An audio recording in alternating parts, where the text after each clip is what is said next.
सीधे चलते हैं आईसीसी मुख्यालय दिल्ली, जहां पर देवेंद्र यादव प्रेस कॉन्फ्रेंस कर रहे हैं और क्या कुछ कह रहे हैं आपको सुनाते हैं।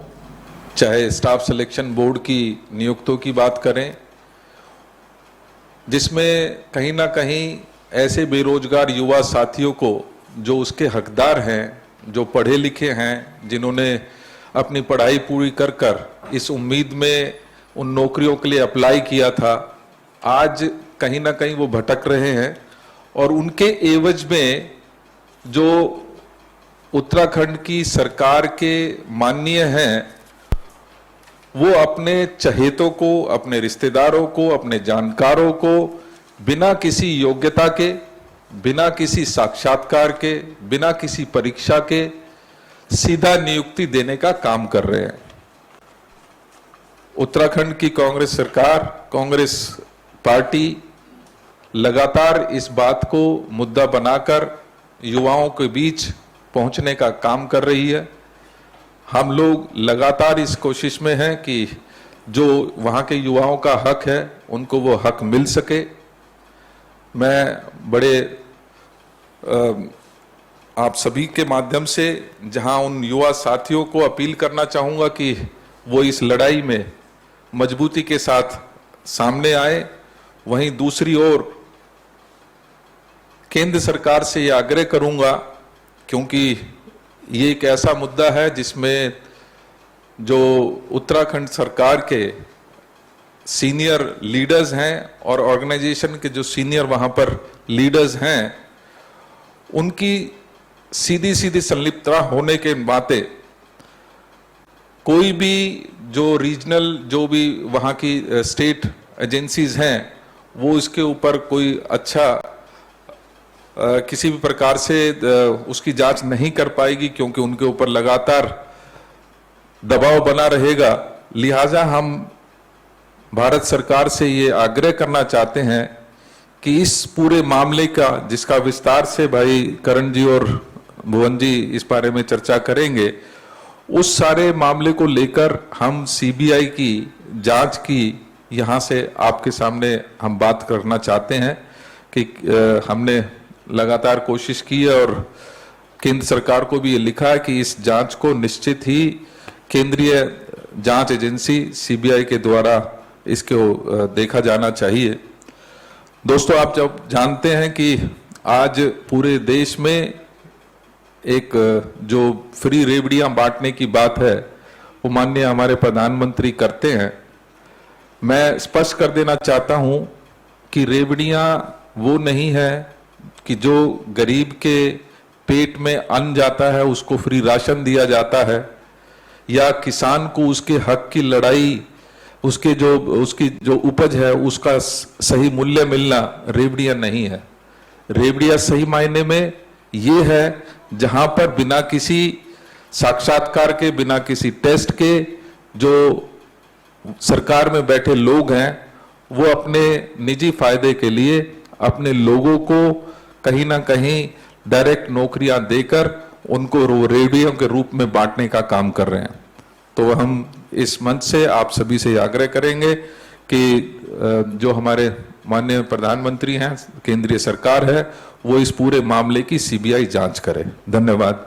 मैं आग्रह करूंगा भाई करण जी इसके बाद अपनी बात रखें। नमस्कार साथियों, उत्तराखंड में इस समय एक जलजला सा आया हुआ है। विभिन्न विभागों की भर्तियों में घोटाले सामने आ रहे हैं, जिसमें आदरणीय भुवन कापड़ी जी जो हमारे डिप्टी लीडर हैं, उन्होंने अधीनस्थ चयन आयोग जो उत्तराखंड का है उसमें भर्तियों को लेकर घोटाला उजागर किया था, जिस पे प्रदेश कांग्रेस कमेटी ने सचिवालय घेराव किया और एसटीएफ की जांच बैठी, जिसमें अभी तक लगभग 28 लोग गिरफ्तार हुए हैं। और एक बहुत सोची समझी रणनीति के तहत हाकम सिंह जो बीजेपी का जिला पंचायत सदस्य था और उनका पार्टी का सदस्य था, उसको एक बड़े मछली के रूप में दिखाया जा रहा है, जो अपने आप में जनता की आंखों से धूल झोंकने की एक कार्रवाई के रूप में मैं देखता हूं। हाकम सिंह एक खानसामा था जो एक आईएएस अधिकारी के यहाँ खाना बनाने का काम करता था आज से कुछ वर्ष पूर्व, लेकिन अचानक वो इतना बड़ा हो गया कि एक रिजॉर्ट का मालिक हो गया और अकूत संपत्ति का मालिक है और जिला पंचायत का सदस्य भी है। लेकिन हाकम सिंह एक बहुत छोटी मछली है जो बड़े मगरमच्छों के करने के सिखाने पे सारा काम करता है, ऐसा हमारा मानना है कांग्रेस का। और इसके बहुत सारे कारण हैं। 2016 की जो उत्तराखंड अधीनस्थ चयन आयोग की भर्तियों में जो घोटाले की बात आई थी, इस विषय को जब मैंने 2017-18 में विधानसभा में उठाया, तो उस समय के तात्कालिक जो अध्यक्ष थे RBS रावत, उनके ऊपर 2 सदस्यों ने इस्तीफा इस बात को लेकर दिया कि अध्यक्ष जी की मिलीभगत से धांधलियां हो रही हैं नौकरी में। और तात्कालिक संसदीय कार्य मंत्री आदरणीय प्रकाश पंत जी, जो अब हमारे बीच में नहीं रहे, उन्होंने विधानसभा की कार्रवाई में ये माना कि इसमें कॉपीज में टेम्परिंग हुई है और कॉपीज जो हैं वो ट्रेजरी में संभाल के रखे गए हैं, दोषियों के खिलाफ कार्रवाई होगी। लेकिन तात्कालिक भारतीय जनता पार्टी की सरकार ने पूरी जांच को दबा दिया और वहीं से हाकम सिंह का उदय हुआ। क्योंकि आपकी जानकारी में ये लाना आवश्यक है कि हाकम सिंह का पहली बार नाम RBS रावत जी के फॉरेस्ट के बड़े अधिकारी होते हुए फॉरेस्ट भर्ती में पहली बार उसके नाम पे FIR हुई थी। और जब तक हाकम सिंह का अपने बड़े नेताओं और अधिकारियों के संग संबंधों का खुलासा नहीं होता, तब तक बड़ी मगरमच्छ जो इसमें शामिल है उनका पर्दाफाश होना मुश्किल होगा। दूसरा, विधानसभा में बहुत बड़े पैमाने पर भर्तियों में घोटाला हुआ है, जिसके लिए मैंने जब राज्यपाल जी से हमारी मुलाकात हुई थी, कांग्रेस की तरफ से हमने मांग की है कि जिस दिन से राज्य का गठन हुआ है, उत्तराखंड राज्य का, उस दिन से जितनी नियुक्तियां विधानसभा में हुई है उन सब की जांच होनी चाहिए। आपको जानकर आश्चर्य होगा, इस समय वर्तमान में जो भर्तियों में घोटाला हुआ है उसमें प्रदेश के मुख्यमंत्री के नजदीकी PROs, उनकी पत्नियों, जो विधानसभा के अध्यक्ष हैं उनके नजदीकी उनके OSD के 2 साड़ू भाइयों की पत्नियों की नौकरी लगना, आदरणीय भगत सिंह कोश्यारी जो राज्यपाल हैं उनकी सगी भतीजी की नौकरी लगना, यदुवीर सिंह जो प्रांतीय प्रचारक हैं भारतीय RSS के, उनके भाई की, उनके भतीजी की और उनके ड्राइवर की नौकरी लगना। शायद ही कोई मंत्री ऐसा बचा है जिसके OSD या PRO के परिवारजनों की किसी की नौकरी नहीं लगी हो। तो ये इतना बड़ा मामला इस विधानसभा में चल रहा है। मैं अध्यक्ष जी की उस बात को सुनकर आश्चर्यचकित हूं जिसमें उन्होंने ये कहा कि हाँ, हमने लगाई, आवश्यकता के अनुसार लगाई है, जो निराधार है। क्योंकि विधानसभा जब कार्रवाई चल रही होती, केवल उतने समय के लिए आप किसी को टेम्परेरी अपॉइंट कर सकते हैं। ये टेम्परेरी अपॉइंटमेंट्स नहीं है। टेम्परेरी अपॉइंटमेंट्स का नियम है कि जो संविदा में लगेगा उसको केवल बेसिक पे और DATA मिलता है, लेकिन इसमें पूरी सैलरी दी जा रही है। साथ में टाइप 2 और टाइप 3 के मकान भी इनको आवंटित हो गए हैं, जो अपने आप में साबित है कि नियत कहाँ है। मैं धन्यवाद देना चाहता हूँ अपने आदरणीय पूर्व अध्यक्ष आदरणीय राहुल गांधी जी को कि इन्होंने पूरे मामले का संज्ञान लिया और हम लोगों को दूरभाष से भी, और उन्होंने प्रेस में भी लोगों को ये बात कही कि ये बहुत बड़ा घोटाला है। और हम लोगों से ये कहा है कि हम लोग पूरी ताकत से लड़ें और पूरी कांग्रेस पार्टी साथ है। उनके संज्ञान लेने से हमको हिम्मत मिली है और उन्होंने भारत जोड़ो यात्रा के तहत इस विषय को, बेरोजगारी और भ्रष्टाचार को मुख्य मुद्दा आपने उसमें लिया है। हम उनका बहुत बहुत धन्यवाद देते हैं। भाई भुवन कापड़ी जी।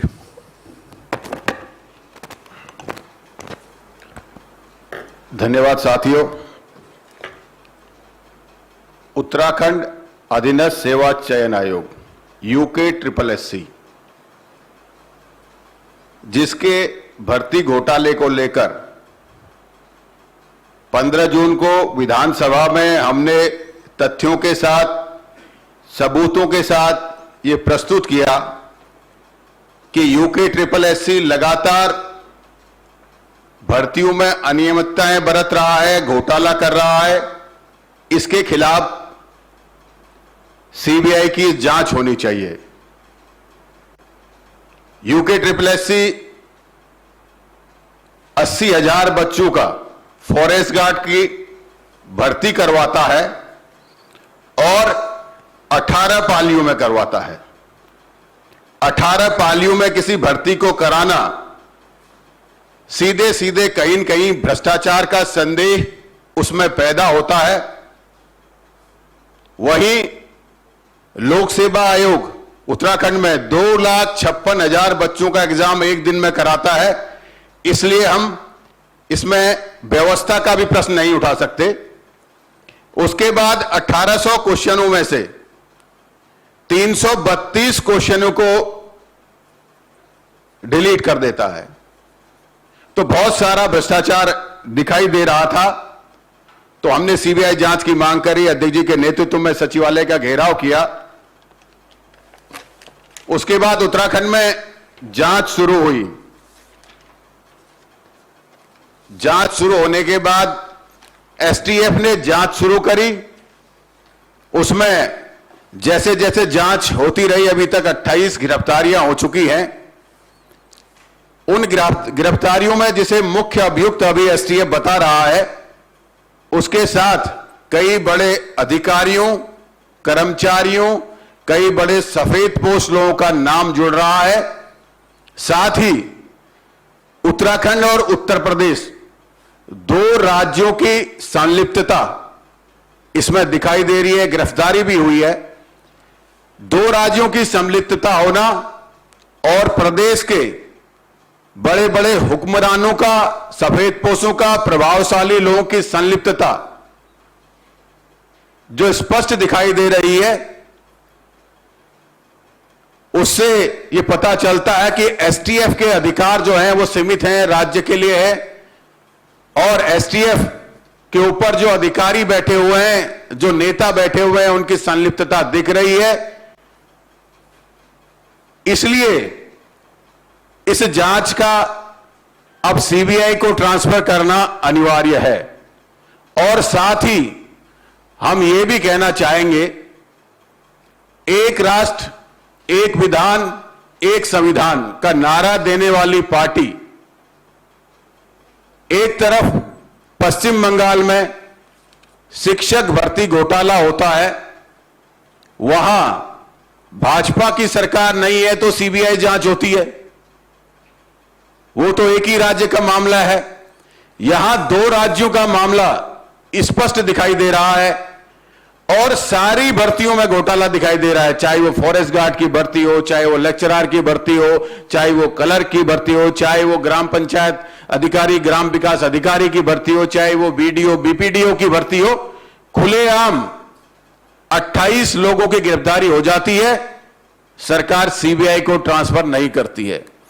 साथ ही इस भर्ती की आग जब प्रदेश में लगती है तो विधानसभा भर्ती घोटाला भी सामने आता है, जिसमें मुख्यमंत्री के रिश्तेदार और ओएसडी, उनके साले को लगाया जाता है बैकडोर से।